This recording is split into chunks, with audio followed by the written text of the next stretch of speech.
میری کوئی ذات نہیں ہے اسامہ بھائی کہ میں کسی کو کھانا کھلا سکوں. ذات اللہ کی ہے جو سب کو کھانا کھلا رہا ہے. میں تو صرف ایک ذریعہ بن رہا ہوں جو مجھے اپنی امانت دے رہا ہے. میں صرف مدد کا ذریعہ بن رہا ہوں. میں تو صرف ایک برج بن رہا ہوں جو پیسے اس بندے کو جا رہے ہیں. بھوکے نہیں سوئیں گے ایکچولی کیا ہے؟ بھوکے نہیں سوئیں گے ایک ایسی NGO ہے, ایک ایسا ادارہ ہے جس کا گورنمنٹ سے ابھی تک کوئی تعلق نہیں ہے, اور میری خواہش ہے کہ یہ میں عوام کے بلبوتے پہ ہی کرتا رہوں. عوام ہی سوچتی رہے عوام کا. کہاں سے آ رہا ہے یہ پیسہ حسن؟ کون دے رہا ہے؟ کس طرح سے فنڈ اکٹھا ہوتا ہے؟ کس طرح سے دسترخوان لگایا جاتا ہے؟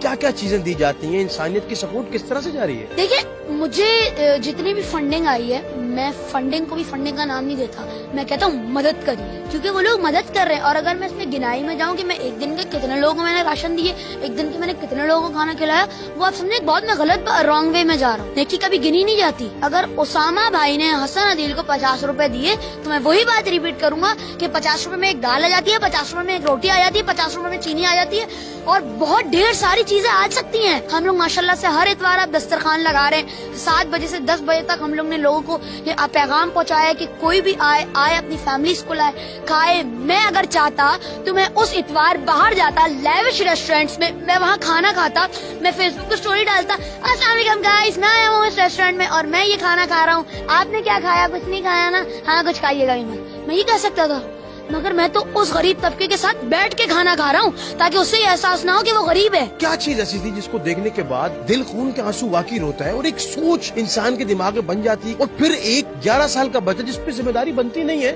لیکن وہ اپنی ذمہ داری کو فیل کرتا ہے؟ میں دال اور روٹی بانٹنے گیا. ایک انکل آتے ہیں میرے پاس, میں گاڑی سے اترا, 2 دال لے کے 2 روٹی لے کے 2 ایک ساتھ بیٹھے. ایک انکل کو دیا, روٹی دی, بیٹا ایک اور دے دو, اپنے گھر کے لیے لے جانی ہے. میں سہم گیا, مجھے سمجھ نہیں آیا کیا ہوا, تو شاید سمجھے ہی نہیں دے گا. کہتے ہیں بیٹا مجھے معاف کر دینا, مجھے لگ رہا ہے تم کچھ کر دو گے, اگر دے سکتے ہو تو دے دو, ورنہ کوئی مسئلہ نہیں, کوئی مسئلہ نہیں ہے. میں نے ایک اور دال دی, میں واپس گاڑی میں گیا, میں دوسرا انکل کو نکالی, انہوں نے روٹی گیلی کری, اس روٹی گیلی کر کے وہ اپنے ہاتھ دھوئے, اسی روٹی سے دال کھائی. میں نے بولا جب ہمارے ماں باپ, ہماری میڈز, ہمارے گھر کے افراد ہمارے پاس جب کھانا لے کے آتے ہیں اور وہ جب ہمارا کھانا دیتے ہیں اور غلطی سے وہ اگر ایک روٹی کا ٹکڑا بھی ٹھنڈا چھوڑ دیتے تو ہم تو کہتے ہیں میں نہیں کھاؤں گا, یہ کیوں دیا ہے آپ نے ٹھنڈا, گرم کر کے دیں. یہ ناشکراپن ہے. اللہ کا جتنا شکر ادا کریں وہ کم ہے. یہ اتنا دبنگ انداز جو بولنے کا ہے, یہ ہم نے دیکھا عموماً ایک گرپ ہوتی ہے لیکن کافی اینکر پرسنز کی ہوتی ہے جن کے پیچھے بڑے کریئر ہوتے ہیں, یا کوئی ایک ایسی انسپریشن ہوتی ہے, یا آپ ڈیبیٹنگ سوسائٹی سے تعلق رکھتے ہیں. ایسا دبنگ انداز بولنے والا کہاں سے لائے کہ لوگ دیکھتے دنگ رہ جاتے ہیں؟ کیونکہ مجھے دوسرے کا دل کا احساس ہے. میں نے ایسے واقعات دیکھے ہیں اسامہ بھائی. ایسے لوگوں کو کیوں نہیں پروموٹ کیا جا رہا جو اچھے کاموں میں آگے ہیں, جو سوشل کام کر رہے ہیں؟ ایک بچہ جو اتنا سب کچھ کر رہا ہے, کیا وہ فیم کے لیے کر رہا ہے یا اس کو واقعی انسانیت کا درد ہے؟ میں جو اگر فیم کے لیے کرنا ہوتا سمجھ, TikTok is the most greatest platform. میں جاتا, میں بولتا اوئے اوئے پارٹی شولے اوئے اوئے, یہ میں کر سکتا تھا, میں نے نہیں کیا. میں چاہتا میں گانے گاتا, میں چاہتا ٹک ٹاک میں ویڈیو بناتا, کیا حال ہے یہ میں غلط باتیں کرتا, میں چاہتا فیم حاصل کرتا, میں چاہتا ملین میں فالوور کرتا. کیا تمہیں لگتا ہے کہ اس ملک میں جو اب تک گورنمنٹ بنی, جو ایک قانون بنا تھا یا مدینے کی ریاست بننی تھی, کیا وہ ریاست نہیں بنی, یا ریاست بن کے ابھی تک امپلیمنٹ نہیں ہوا؟ جو حسن عدیل کو بھی ایسا خیال ہے کہ یار یہ کرنا چاہیے. میں اس بات پہ فوکس نہیں کرتا کہ عمران خان نے کیا کیا اور کیا نہیں کیا.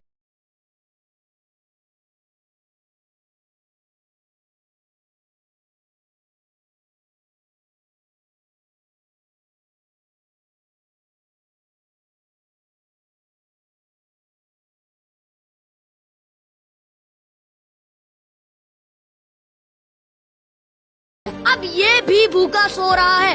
کیوں سو رہا ہے یہ بھوکا؟ والدین کی طرف سے کتنی سپورٹ ہے, اور وہ یہ نہیں کہتے کہ یار پڑھائی پہ توجہ دو, یہ کن کاموں میں لگ گئے. میرے ماں باپ کی یہ تربیت ہے, انہوں نے تو مجھے سکھایا ہی ہے کہ یار بڑا دل رکھو. تو پیرنٹس کا تو فلی سپورٹ تھا. میرا ڈریم کیا ہے, خواب کیا ہے, کیا کرنا چاہتا ہے, کیا بننا چاہتا ہے سر؟ میں چاہتا یہ ہوں اسامہ, میرا ایک خواب ہے. ہال کی کیپیسٹی ہزاروں میں ہوتی ہے. میں چاہتا ہوں بھوکے نہیں سوئیں گے کا ایک اپنا ہال ہو, اس پہ لکھا ہو بھوکے نہیں سوئیں گے ہال. اس کے اندر ہم ڈیز کے حساب سے دسترخوان لگائیں اور جتنی عوام آنا چاہے آئے کھائے, تاکہ اسے ہال کا مطلب پتہ چلے, ہال کا مطلب کیا ہوتا ہے, باہر کی دنیا اسے بھی پتہ چلے. تو یہ میرا ایک خواب ہے, اور انشاءاللہ اگر اللہ نے ساتھ دیا تو یہ بھی پورا ہوگا. یہ NGO چل رہی ہے بھوکے نہیں سوئیں گے, اس کے اندر کتنے لوگ اب تک اس کارواں میں جڑتے جا رہے ہیں, اور والنٹیئرز کی ضرورت کیا محسوس ہو رہی ہے, یا آپ کو لگتا ہے کہ ابھی جتنے لوگ ہیں ان سے کام چل رہا ہے؟ ہمارے پاس 50 والنٹیئرز ہیں, بٹ جتنے زیادہ والنٹیئرز بڑھیں گے